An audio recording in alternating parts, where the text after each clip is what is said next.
நிலைவாழ்வை நோக்கி தவக்காலத்தின் 21ஆம் நாள் தியானம். அன்பினால் என் சீடராய் இருப்பீர்கள். கடந்த வாரம் முழுவதும் அன்பு என்ற தலைப்பில் பல காரியங்களை ஆராய்ந்தோம். இன்றைய வாரத்தின் கடைசி அன்பின் தலைப்பாக அன்பினால் என் சீடர்களாய் இருப்பீர்கள் என்ற தலைப்புடன் சிந்திக்கின்ற போது இயேசு பேசிய இவ்வார்த்தைகள் அவரின் பிரியாவிடை நிகழ்வாக இருக்கிறது. இது அன்பின் ஆழத்தை காட்டுகிறது. இவரைக்கு முன்னும் பின்னும் 2 துரோகத்தனமான காரியங்கள் நடக்கிறது. 27வது வசனத்தில் அப்பத்துண்டை பெற்றவுடன் சாத்தான் அவனுக்குள் நுழைந்தான்.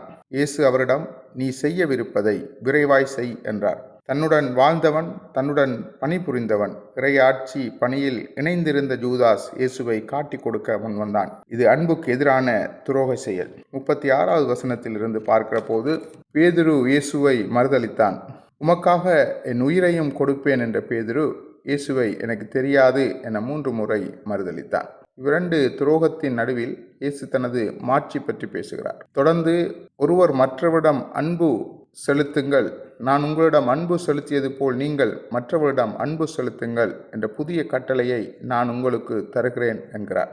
நீங்கள் ஒருவர் மற்றவருக்கு செலுத்தும் அன்பில் இருந்து நீங்கள் என் சீடர்கள் என எல்லோரும் அறிந்து கொள்வார்கள் என்கிறார். துரோகத்தனம் நிறைந்துள்ள ஒரு கட்டத்தில் அன்பை பற்றி கூறுகிறார். துரோகத்தின் மத்தியிலும் இயேசு எவ்வாறு தம் சீடர்களை அன்பின் கட்டுக்குள் வைத்திருந்தாரோ அதேபோல் அன்பின் செயற்பாட்டினால் நாம் அவரின் சீடர்கள் என்பதை காண்பிக்க அழைக்கிறார். செயற்பாடு சார்ந்த பணிக்கு எம்மை அழைக்கிறார். வார்த்தையினால் மட்டுமல்ல, நீ செய்வதை விரைவாக செய், ஆனால் நான் உன்னை நேசிக்கிறேன் என்ற செயற்பாடு நம்மில் இருக்கிறதா?